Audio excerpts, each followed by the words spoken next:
நெருக்கமான தெருவில் நடந்து சென்ற அர்ஜுன் திடீரென்று வழுக்கி விழுந்தான். உதவுவார்கள் என்று நினைத்தான். ஆனால் எல்லோரும் அமைதியாக கைத்தட்டினார்கள். சிரிப்பில்லை, கிண்டல் இல்லை. குழப்பத்துடன் அவன் எழுந்து நடந்தான். அன்றிரவு டிவி செய்தியில் அதே இடம் காட்டப்பட்டது. திரையில் ஓடிய செய்தி, மாய உலகிலிருந்து வெளியேறிய முதல் மனிதன்.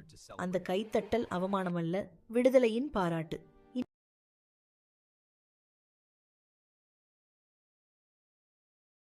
ஒரு பெண் நெருக்கமான இடத்தில் தலை குனிந்து உட்கார்ந்திருந்தாள். எல்லோரும் அவளை பார்த்தார்கள். ஆனால் அவள் இருந்த நிலையை பார்த்தும் யாரும் அருகில் போகவில்லை. சில நேரம் கழித்து ஒருவர் மெதுவாக வந்து அவள் பக்கத்தில் ஒரு தண்ணீர் பாட்டிலை வைத்து அமைதியாக உட்கார்ந்தார். ஒரு வார்த்தையும் பேசவில்லை, ஒரு கேள்வியும் கேட்கவில்லை. சில நிமிஷங்களில் அவர் எழுந்து போனார். அவர் போன பிறகு அவளுடைய மனசு சற்று லேசானது.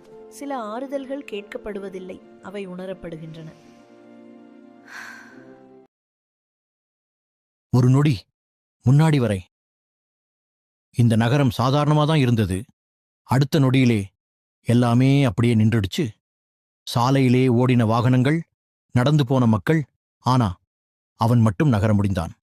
அப்பதான் அவளை பார்த்தான். அவள் அமைதியா நின்னு அவனை பார்த்துக்கிட்டே சிரிச்சா. அடுத்த நொடியில் மறைந்துட்டா. உடனே நேரம் மீண்டும் ஓட ஆரம்பிச்சது.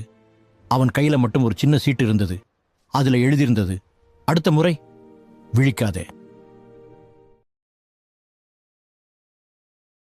ஒரு கடிகாரம் நேரத்தை நிறுத்த முடிந்தால் நீங்கள் அதை பயன்படுத்துவீர்களா? அர்ஜுன் எப்போதும் வேகமாக வாழ்ந்தவன். வாழ்க்கையின் சிறிய நிமிடங்களை அவன் கவனித்ததே இல்லை. ஒரு மழை பெய்யும் இரவு, டைம் பீஸ் மற்றும் வெண்டர்ஸ் என்ற பெயருடன் ஒளிவீசும் ஒரு சிறிய கடை அவன் கவனத்தை ஈர்த்தது. அந்த கடையில் ஒரு அழகான தங்கப்பூட்டு கடிகாரம் அவனின் கண்களை நிறுத்தியது. கடைக்காரர் சிரித்தபடி சொன்னார், இது நேரம் சொல்லாது, தேவையான போது நேரத்தையே நிறுத்தும். ஆர்வத்துடன் அர்ஜுன் அதை வாங்கினான்.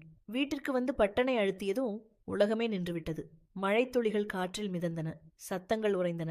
அந்த அமைதியில் அவன் இதுவரை கவனிக்காத வாழ்க்கையின் அழகை உணர்ந்தான். ஒவ்வொரு நிமிடத்தையும் உணர்வதுதான் முக்கியம். ஆண்டிலிருந்து ஒவ்வொரு நிமிடமும் மந்திரமாகவே உணர்ந்தது. ஒவ்வொரு நிமிடமும் மந்திரமாகும். ஒரு இரவு அவன் படுக்கையில் படுத்திருந்தான். அப்படியே அமைதியா இருந்த வீட்டுல ஒரு சத்தம் கேட்டதுச்சு. மெதுவா, யாரோ அவன் பெயரை அழைக்கிற மாதிரி. அவன் எழுந்து பார்த்தான். யாரும் இல்ல. மறுநாள் மீண்டும் அதே சத்தம். ஆனா இந்த முறை அந்த சத்தம் ஒரு வார்த்தை மட்டும் சொன்னது, இடது. அவன் குழம்பினான்.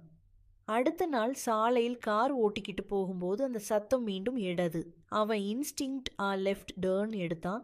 அந்த நேரம் அவன் ஸ்ட்ரெயிட்டா போயிருந்தா ஒரு பெரிய ஆக்சிடென்ட் நடந்திருக்கும்னு அவன் பார்த்தான். அவன் நடுங்கினான். இது யாரு? அடுத்த சில நாட்கள் அந்த சத்தம் அவனை கைட் பண்ண ஆரம்பிச்சது. Small decisions, safe choices. ஒரு நாள் அவன் திடீர்னு கேட்டான், நீ யாரு? சில நொடிகள் அமைதி. பிறகு அந்த சத்தம் சொன்னது, நான் நீதான், நீ தவறவிட்ட முடிவுகள்.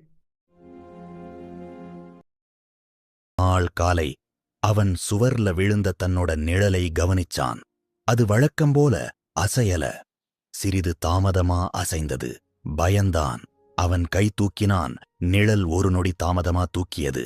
அவன் நின்றான். ஆனா நிழல் மட்டும் இன்னும் 2 அடிகள் நடந்தது. அடுத்த நொடி நிழல் அவனை பார்த்த மாதிரி திரும்பி நின்றது. மாலை, சூரியன் மறையும் நேரம். நிழல் சுவரில் எழுதியது, நீ வாழாத வாழ்க்கையை நான் தினமும் வாழ்கிறேன். அந்த நாள் முதல் அவன் சூரியனுக்கு பயப்பட ஆரம்பிச்சான்.